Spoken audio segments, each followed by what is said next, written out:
Welcome to the City Center podcast from West Palm Beach, Florida. I'm Jerry Marcello. There's no question that people living in West Palm Beach should take hurricanes seriously. The past few seasons have produced a string of hurricanes that were fearsome in power and capable of great destruction. 2024 is no exception, with a record number of named storms expected between now and the end of November. The question before all of us now that hurricane season is here, should we ride out the storm in our homes? Or should we plan to evacuate to a location better suited for the powerful winds and endless rains? Joining me today to talk about it is Assistant Fire Chief Brent Bloomfield. Brent, welcome. Thank you. Good to be here. Most people are aware that tropical storms shouldn't be messed with. We've had some doozies in the last few years. Let's go over a little bit of the background. You know, we had Ian a few years ago. Mm-hmm. How bad was that? Yeah, so we've in the last, 7 years since I've been in emergency management, we've had some major storms come through Florida. Michael, Ian, Adia, we've been hit by multiple storms and that people don't even realize, they don't think about. We had Nicole 2 years ago, and because of what happened on the West Coast, it was an afterthought. We did have flooding in the city. We had to go get up some trapped people. So we've had some issues in the last few years, and thank God, probably about 7 years ago, we had a Hurricane Matthew. We escaped because of what we call the wobble. It wobbled out. Hurricane Irma was a big one for us. We called it Treemageddon. We had tons of trees down in the city, lots of power lines down. We had a lot of disruption in service. So, we have been affected by storms, not on the scale of course, the Panhandle and the West Coast, but this season is going to be a very busy season. They're expecting tons of storms. So, as long as we prepare, I think we'll be in good shape. Right. So preparation and being ready for a storm is key to getting through one, correct? Yeah. So being prepared early. We start in the city on around April 1st. I send out emails and we start to look at our generators. Do we have fuel in them? Is our equipment up and running? Are our shutters working on our stations? Are our shutties working on the other structures in the city? These are the things that we start to prepare for early. We start to get all of our water and we start to get all of our food rations prepared as early as May 1st. So that's today. Yeah. And I would say that most people, I know there's going to be some amnesty days coming up, tax-free days. I would say make sure you prepare early. Make sure you get your rations early. Make sure that your meds are up early. Make sure you got your pet food. All of these things are critical when it comes to time when a hurricane hits. It's really important to be not part of that long line you see on the news of people lining up for gas and lining up at Home Depot. You got to get out there early, get it done now. Yeah, you don't want to wait till 24 hours before a storm comes, because there's a lot of people that are going to be lining up, and then you have a problem where there's nothing on the shelves anymore. You're kind of battling for scraps at that point. You may not get the water that you need. You may not get the food. The big one is definitely your prescriptions. Make sure you get those early, because that is something that a lot of people forget, and then they're running out of their prescription meds 2 or 3 days after the storm, and it's very difficult to go get them again. Same thing with your pets. Make sure that they have adequate food and water as well. Right. Today we're going to be talking about a really important question that everyone who is planning for a storm needs to ask themselves. Should we stay in place during a storm in our home, or should we try to evacuate? Right. Let's go over some of the checklists that would help you answer that question. First of all, location of your home, I think, is very important. Is that correct? Extremely important. Yeah. If you are in a evacuation zone and you're ordered to evacuate. The end. Okay. All right. So say I'm going, well, gee, am I in a flood zone? Am I in a place that needs to evacuate? How does someone find that information? So there's various methods. We have on WPB.org/hurricane, you can actually go there and they have the flood maps. We have the flood maps there. Palm Beach County also, if you go to Palm Beach County Department of Emergency Management, they have the flood zones there and the evacuation maps there as well. And then, of course, FEMA. If you go to FEMA flood zones, you can actually type your address in and it'll tell you exactly what zone you're in, whether you're in an A, which is going to flood, B, which is likely to flood, C, which could possibly flood, or X. X means you're likely to not flood. However, there's still a possibility. If we don't, in the past, we've had issues where if they didn't open certain floodgates to let the water out. Those areas that were even called X would flood, and then once they opened the gates, the flooding went away. But we have had problems with that in the past. Now, and that's actually a really interesting point because people automatically go, oh, well, if I'm not like on the beach or I'm on the water, I'm okay. That's not necessarily true in this part of the world. Well, because South Florida, it's full of waterways, right? We have lakes, we have retention ponds, we have canals everywhere. So we're surrounded by water constantly. It only takes one flood area to not open up, one of the gates not open up, one of the dams to be blocked, and all of a sudden you get flooding behind it. Wow. Okay, so it's important to really know if you're thinking about staying at home, if the home is indeed going to be protected and safe from flooding in this extreme situation. Yeah, that's more of a very extreme situation. I mean, like in my neighborhood, take it for instance, we have all these grates in the roadway that are for storm drain. They're for draining the water after a storm, and usually they work very well. However, if they get clogged by leaves and branches and debris, you could have a backup. And it's as easy as, sometimes just going out there after, of course, we're talking after a storm, not during a storm. Do not do this during a storm. But after a storm, sometimes it's as easy as taking a shovel or rake and just clearing that storm drain, and a lot of times that water will dissipate. Gotcha. Now, okay, say I live in a home that is relatively protected from flooding, or there's a very low history of flooding in the area. Is there anything else I should be looking at the home as far as protecting it from hurricane winds? Yeah, so let's start with the flooding aspect. So like yesterday, we had torrential rains. We had almost 5 inches of rain in a very short time. Mm-hmm. If your yard and your house drains properly, usually, even with 5 inches of rain like we got this last couple of days, you're in pretty good. That you can probably drain in pretty good shape. The things that get your house ready, make sure now that your shutters are up. Make sure now that you can put your shutters up correctly. Make sure that if you have the accordions, that they're working properly. Right. Make sure that just the basic parts of your house. If you have an older roof, just maybe have it inspected before storm season. Mm-hmm. You might want to make sure if you have a generator hookup that's working properly. If you have a generator, this is the time to fuel it, start it, make sure it's working properly. Because what happens is as we get closer to the hurricane season, as we get closer to a storm coming, all of those people that do those things, they're busy because what happens is people wait till the last second, and then now here comes all the phone calls. Right. Okay, so we've checked our home. We feel good about it.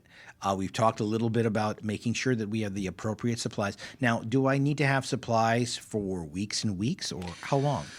Yeah, so, the standard was, up to a couple days. However, I really think a week is about right. So get enough water, get enough rations for a week. If you do that, usually you're in pretty good shape. Even during, I was deployed to Hurricane Michael, and even during Hurricane Michael, as bad as Mexico Beach and Panama Beach were, we were still getting to people within 3 or 4 days. Even on the islands, we were actually flying in choppers to the islands to make sure that they were accessible. Because sometimes, like on the West Coast or up in the Panhandle, the bridges go out, and you can't really get there by vehicle.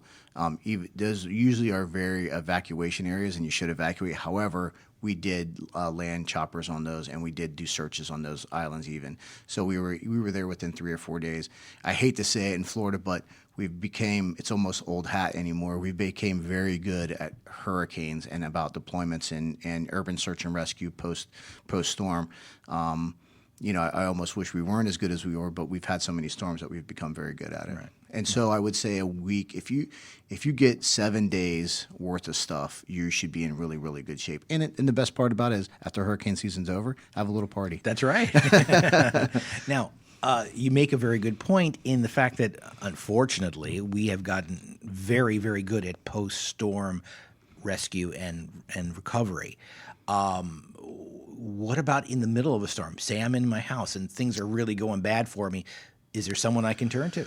Yeah, so in the fire department, we do have, and the police department as well, we do have wind speed requirements where we won't go out. And that is, once we start getting tropical storm force winds sustained, we can't risk going out with our vehicles. Our trucks, especially the rescue trucks, they have a high profile, so right. they could tend to tip over, and we've had it happen before in some other areas. So we really, we really like to wait till the storm clears and the winds die down a little bit before we'll actually start sending units out. The one thing is if you do call 911 during it, it gets queued. Okay. And then what happens is we start responding to those calls after the fact.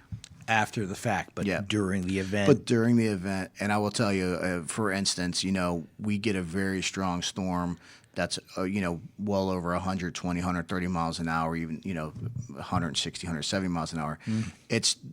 There's nobody going to go out in that. That's just not feasible. So that's part of the deal when you're going to shelter in place and you're staying at home. There's going to be a period of time where you are on your own for this. Yeah, and I would say just make sure you have, exit, egress, access points in your house. So what I mean by that is, when you shelter your house up, just try to make sure that you leave yourself an egress at some point because, you don't want to be something bad happen and then you can't get out. I mean, that's one of the problems. So make sure you have an ingress and egress out. Make sure that if something bad does happen that you kind of prepare for it. Do you have tools? Do you have the proper medical equipment? Do you have a first aid kit? Those kind of things. Those are important. That's really a good point. I mean, there's a lot of people who will seal themselves into their homes. All the doors and all the windows are buttoned up, and there's no easy way out. And that's a good point. Yeah, so that comes from experience, right? So in 2004 and 2005, we actually had. We had multiple storms. We had tons of storms come through South Florida. And during one of those storms, we had somebody's house catch on fire, but they were stuck in the house because it was completely boarded up. Oh my and God. they had no way out of the house, even the front door, because they couldn't get to the front door because of where the fire was at. So we actually went out in the storm because of it, because it was such a life safety issue. And I want to say we were at 90-mile-an-hour winds at that point. Holy cow. We did get some people hurt, even getting out of the truck, doors pulling people out of the trucks, them getting blown over by wind, things like that. We were able to get the person out of the house, but we really don't want to do that. That's not safe for us. It's not safe for you. So you just want to make sure that you have those ingress and egress points. Really important point that a lot of people don't think about. Right. Okay, so we've talked about staying in place. Let's talk about the checklist again. When should I evacuate? Obviously, flooding is a very important one. Right. What about the folks that are in the house? How about older folks, people who have medical conditions? What do we do? What makes this? When does it make sense to leave? Yeah. So let's start with this. Yeah. You should start doing that preparation now. You should start looking for that now. We do have shelters in the county that are for special needs patients. We have pet shelters in the county. It's good to go ahead right now and get on the Palm Beach County Department of Emergency Management website and go ahead and fill out the paperwork for that now, for both the pet shelter and special needs shelters if you need them, because then you're pretty much guaranteed a spot in those if you do that. If you don't do that, it makes it a little bit more difficult whenever you're trying that day to get into those shelters. It's not that they're going to turn you away or anything, but if they get full to capacity, they're not going to let people keep coming in. They're going to point you to other places, and it may be in even another county. So you want to make sure that you are prepared now. I would say in those events, especially when it comes to older people who have medical needs or people who have special needs, if you can stay with a friend or family member during the storm, if you can make that arrangement now to where you're gonna go there when the evacuation is called, then that's a better option, for you and for your you being comfortable. So friends and family nearby makes sense to make a run. Now I've seen the classic pictures of I-95 and the turnpike completely clogged, moving on. Does it ever make real sense for people to say, I'm just going to bug out completely and head out of state? That's a personal decision, but I would say that, we've seen it, plenty of times, and I'll use some of the recent storms. Irma was one. Katrina was another one. We've had storms that have look like they're going to make a beeline for us, and they're 3 or 4 days out, and then they, whenever you're looking at that cone, the cone that's a 3 and 5 day cone, and they're getting better at forecasting, but that forecast could be anywhere in that cone, and that's where the eye's going. So that cone might be 300 to 400 miles wide, and that storm may shift 300 miles south like Katrina and Irma did, and then Katrina went down through the Keys and then wrapped up and went to New Orleans, as we know. But Irma went all and did a complete wrap around the state and came across the West Coast. So we had a lot of people that left the East Coast, because here comes Irma, and they went to the West Coast, and then they literally either had to turn around and try to come back, or they had to hunker down on the West Coast. We had multiple storms where people have left and went to northern Florida or Georgia, and then what happens is the storm just follows them, and then they get almost as bad as they would have got here. So it's a personal preference. If it's something that you feel like you want to do, by all means, but you got to remember that the gas stations are going to be packed, the roads are going to be packed, and it's going to be very difficult once you get to a certain point if you can't get out. And the longer you wait, the worse it's going to be. And that's, again, the point is that if you're going to do something like that, you're going to try to just bug out and head out of the state or head out of the area, you got to do it very, very early. Yeah.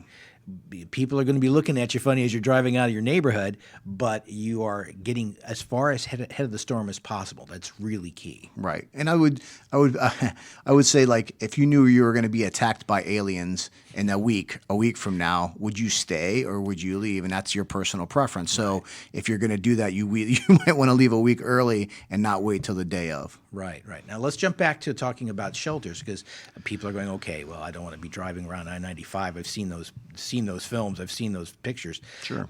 If you are staying at a shelter, you're just going to. What do you bring? Do you show up with nothing? Do you camp out? What do you do? Yeah. So you're going to be provided a cot in a little area.